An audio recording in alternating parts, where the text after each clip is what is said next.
ಇವತ್ತು ನಾನು ನಮ್ಮ ಕಡೆ ಮಾಡ್ತಿರೋ ಬೇಸಿಗೆಯಾಗ ಮಸ್ತ್ ಶಾಂಡ್ಗಿ ರೆಸಿಪಿ ತೋರಿಸ್ತಾ ಇದ್ದೀನಿ. ನಿಮಗೂ ಇಷ್ಟ ಆದರೆ ಒಂದ್ಸಲ ಟ್ರೈ ಮಾಡಿರಿ. ನಾವು ಸಣ್ಣವರಿದ್ದಾಗ ಅಂತೂ ಬೇಸಿಗೆ ಬಂತಂದ್ರೆ ಸಾಕು, ನಾವು ಶಾಂಡ್ಗಿ ಮಾಡೋದು ಒಂದು ದೊಡ್ಡ ಹಬ್ಬ ಆಗಿತ್ತು. ಅದನ್ನ ಭಾಳ ಖುಷಿಯಿಂದ ಮಾಡ್ತಿದ್ವಿ, ಹಾಗೆ ಟೈಮ್ ಪಾಸ್ ಕೂಡ ಆಗ್ತಿತ್ತು. ಯಾರ್ಯಾರಿಗೆ ಈ ಥರ ಎಕ್ಸ್ಪೀರಿಯೆನ್ಸ್ ಆಗಿದೆ ಒಂದ್ಸಲ ಶೇರ್ ಮಾಡಿ, ನಮಗೂ ಗೊತ್ತಾಗುತ್ತೆ ನಮ್ಮ ಥರನೂ ಒಬ್ಬರು ಫೇಸ್ ಮಾಡಿದ್ದಾರೆ ಅಂತ. ಖುಷಿ ಆಗುತ್ತೆ ನೋಡಿ. ಇವಾಗ ಎಣ್ಣೆ ಕರೆದ ತಕ್ಷಣ 1:3 ಆಗುತ್ತೆ, ಅಷ್ಟು ದೊಡ್ಡದಾಗಿ ಆಗುತ್ತೆ ನೋಡಿ. ಈ ಥರ ಶಾಂಡ್ಗೆ ಭಾಳ ಸಿಂಪಲ್ಲು, ಈಸಿಯಾಗಿ ಕ್ವಿಕ್ಕಾಗಿ ಆಗುತ್ತೆ. ನೋಡೋಣ ಬರ್ರಿ ಹೆಂಗೆ ಮಾಡೋದಂತ. ನಮ್ಮ ವಿಡಿಯೋ ಯಾರಾದರೂ ಹೊಸದಾಗಿ ನೋಡ್ತಾ ಇದ್ದರೆ ಪ್ಲೀಸ್ ಲೈಕ್ ಮಾಡಿ, ಹಾಗೆ ಸಬ್ಸ್ಕ್ರೈಬ್ ಮಾಡ್ಕೊಳ್ಳಿ. ಫ್ರೆಂಡ್ಸ್ ಆ್ಯಂಡ್ ಫ್ಯಾಮಿಲೀಸ್ ಕೂಡ ಶೇರ್ ಮಾಡಿ. ಬರ್ರಿ ಕ್ವಿಕ್ಕಾಗಿ ತೋರಿಸ್ತೀನಿ ಯಾವ ಥರ ಮಾಡೋದಂತ. ನಾ ಇಲ್ಲಿ 1 ಗ್ಲಾಸ್ ಸಾಕಷ್ಟು ರೇಷನ್ ಅಕ್ಕಿ ತೊಗೊಂಡಿದ್ದೀನಿ. ನಮ್ಮ ಕಡೆ ರೇಷನ್ ಅಕ್ಕಿ ಯೂಸ್ ಮಾಡೋದು ಶಾಂಡಿಗೆನ. ನೀವು ಬೇಕಿದ್ರೆ ನಾರ್ಮಲ್ ಯಾವ ಅಕ್ಕಿ ಅವೈಲೇಬಲ್ ಇರುತ್ತಲ್ಲ ಅದನ್ನ ತೊಗೊಂಡು ಮಾಡ್ಕೊಳ್ಳಿ, ತೊಂದರೆ ಇಲ್ಲ. ಇದನ್ನು 4-5 ಬಾರಿ ನೀಟಾಗಿ ಕ್ಲೀನಾಗಿ ತೊಳ್ಕೊಬೇಕು. ಇವಾಗ ನೋಡಿ ಎಲ್ಲ ತೊಳ್ಕೊಂಡಿದ್ದೀನಿ. ಇವಾಗ ನಾನು ಇದಕ್ಕೆ ನೀರು ಹಾಕ್ಕೊಂಡ್ಬಿಟ್ಟು ಓವರ್ ನೈಟ್ ಬಿಡ್ತೀನಿ. ಸ್ವಚ್ಛಾಗಿ ತೊಳೆದ್ಬಿಟ್ಟು ಓವರ್ ನೈಟ್ ಬಿಡಬೇಕು. ನೆಕ್ಸ್ಟ್ ಡೇ ಕೂಡ ಈ ಥರ ವಾಶ್ ಮಾಡಿ ಇಡಬೇಕು. ಒಂದು 2 ಡೇಸ್ ಆದಮೇಲೆ ಈ ಥರ ಆಗಿರುತ್ತೆ. ನಾನಲ್ಲಿ 2 ಡೇಸ್ ಕೂಡ ನೀಟಾಗಿ ತೊಳೆದು ನೀರು ಚೇಂಜ್ ಮಾಡ್ಕೊತ ಮಾಡಿದ್ದೀನಿ ನೋಡಿ. ಇದೆಲ್ಲ ಆಗಿದೆ. ಇವಾಗ 2ನೇ ದಿನಕ್ಕೆ ನಾನಿಲ್ಲ ಅಕ್ಕಿನ ಗ್ರೈಂಡ್ರಿಗೆ ಹಾಕ್ತಿದ್ದೀನಿ. ಈ ಥರ ಫೈನ್ ಪೇಸ್ಟ್ ಮಾಡ್ಕೊಂಬರ್ಬೇಕು. ಸ್ವಲ್ಪ ನೀರು ಹಾಕಿ, ಭಾಳ ನೀರು ಹಾಕಬೇಡಿ. ಈ ಥರ ನೋಡಿ, ಇಷ್ಟ ಆದರೆ ಕನ್ಸಿಸ್ಟೆನ್ಸಿ ಆದರೆ ಸಾಕು. ಇವಾಗ ಈ ಶಾಂಡ್ಗಿ ರೆಸಿಪಿಗಂತೂ ಭಾಳ ನೀರೇ ಇರಬಾರ್ದು, ಭಾಳ ಗಟ್ಟಿನೂ ಇರಬಾರ್ದು. ಗ್ರೈಂಡ್ ಮಾಡಿರೋದು ಇಷ್ಟು ಕನ್ಸಿಸ್ಟೆನ್ಸಿ ಆದರೆ ಸಾಕು. ನಾನು ಇಲ್ಲಿ 1 ಗ್ಲಾಸ್ ಅಕ್ಕಿ ತೊಗೊಂಡಿದ್ನಲ್ಲ, ಹಾಗೆ 2 ಗ್ಲಾಸ್ ನೀರು ಹಾಕ್ಕೋಬೇಕು ಇದಕ್ಕೆ. ನಾನು ಈ 2 ಗ್ಲಾಸ್ ನೀರು ಹಾಕ್ಬಿಟ್ಟು ಕುದಿಯಾಕೆ ಬಿಡ್ತೀನಿ. ಇವಾಗ ಸ್ವಲ್ಪ ಕುದಿ ಬರಬೇಕು. ಕುದಿ ಬಂದ ತಕ್ಷಣ ಸ್ವಲ್ಪ ಉಪ್ಪು, ಒಂದು ಚಿಟಿಕೆ ಅಷ್ಟು ಪಾಪಡ ಖಾರ ಹಾಕ್ಕೊಂಡಿದ್ದೀನಿ ನಾನಿಲ್ಲಿ.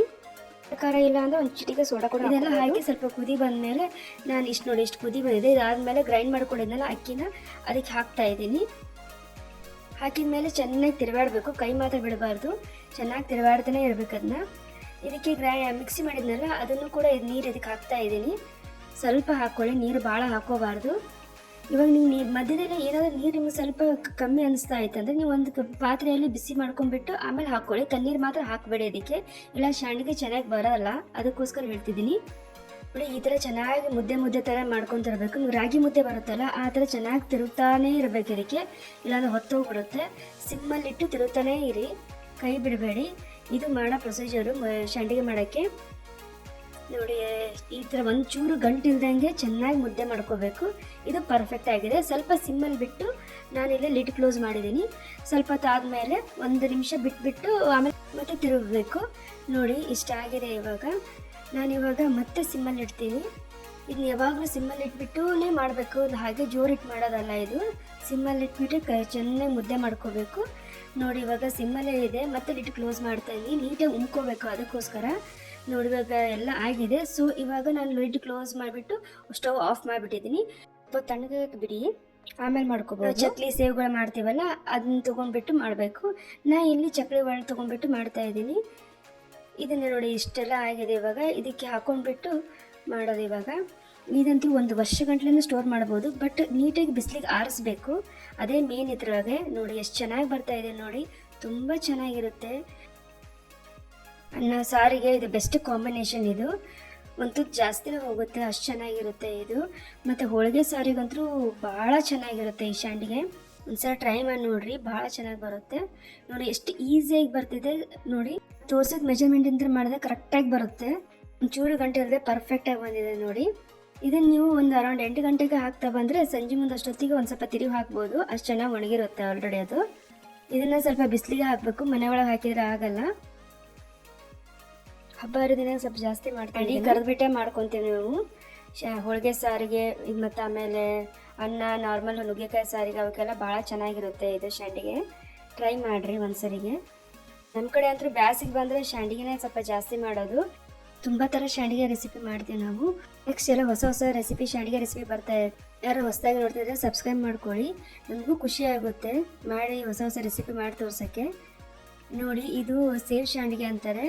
ಇದು ತುಂಬ ಚೆನ್ನಾಗಿರುತ್ತೆ, ಪಳ್ಳಾಗಿರುತ್ತೆ, ತುಂಬ ಟೇಸ್ಟಿಯಾಗಿರುತ್ತೆ. ಇದು ಕೂಡ ಇದಕ್ಕೆ ಒಂದು ಸ್ವಲ್ಪ ಜೀರಿಗೆ ಕೂಡ ಹಾಕೊಂಡು ಮಾಡ್ಕೋಬೋದು.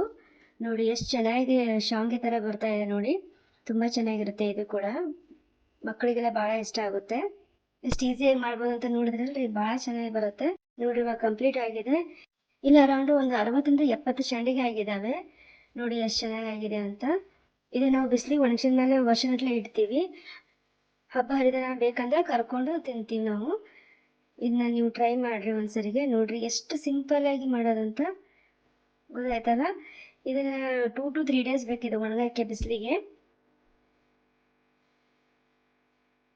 ಅದು ಹಾಕಿದ ಸಂಜೆ ಮುಂದೆ ನೋಡ್ರಿ ಇದು ಇಷ್ಟು ಒಣಗೈತಿ. ಇವಾಗ ಇದು ನೆಕ್ಸ್ಟ್ ಡೇ ಇದು. ಇವಾಗ ಇದು ನೋಡ್ರಿ ಎಷ್ಟು ಒಣಗೈತಿ. ಇವಾಗ ತಿರುಗಿ ಹಾಕ್ಬೇಕು ಎಲ್ಲವೂ ಇದನ್ನ. ಇವಾಗ ಇದು 2ನೇ ದಿನ ನೋಡ್ರಿ. ಇವಾಗ ಇದು ನೀವು ಎಷ್ಟು ಚೆನ್ನಾಗಿ ಬಿಸಿಲಿಗೆ ಒಣಗಿಸ್ತೀರಾ ಅಷ್ಟು ಚೆನ್ನಾಗಿ ಸಂಡಿಗೆ ನೀವು ವರ್ಷಗಟ್ಟಲೆ ಇಡ್ಬೋದು. ನೋಡ್ರಿ ಎಷ್ಟು ಚೆನ್ನಾಗಿ ಒಣಗಿದೆ. ಇಷ್ಟು ಒಣಗಬೇಕು, ಕಟಮ್ ಅನ್ಬೇಕು, ಅಷ್ಟು ಚೆನ್ನಾಗಿ ಒಣಗಬೇಕು. ಒಂಚೂರು ಮೆತ್ತಗಾಗಿ ಹಸಿ ಏನೂ ಇರಬಾರ್ದು.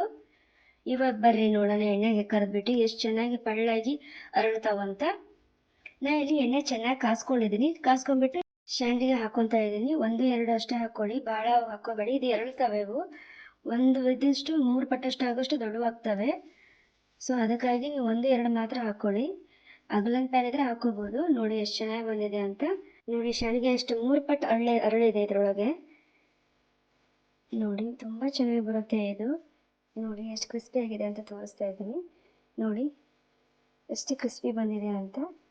ನಿಮಗೂ ಈ ವಿಡಿಯೋ ಇಷ್ಟ ಆಗಿದ್ರೆ ಪ್ಲೀಸ್ ಲೈಕ್ ಮಾಡಿ, ಹಾಗೆ ಸಬ್ಸ್ಕ್ರೈಬ್ ಮಾಡ್ಕೊಳ್ಳಿ. ನಿಮ್ಮ ಫ್ರೆಂಡ್ಸ್ ಆ್ಯಂಡ್ ಫ್ಯಾಮಿಲೀಸ್ ಕೂಡ ಶೇರ್ ಮಾಡಿ. ಸಿಂಪಲ್ ರೆಸಿಪಿಯಾಗಿ ಫಾಲೋ ಮಾಡಿ. Thank you for watching. ಮತ್ತೆ ಸಿಗೋಣ ಇನ್ನೊಂದು ಹೊಸ ರೆಸಿಪಿದೊಂದಿಗೆ.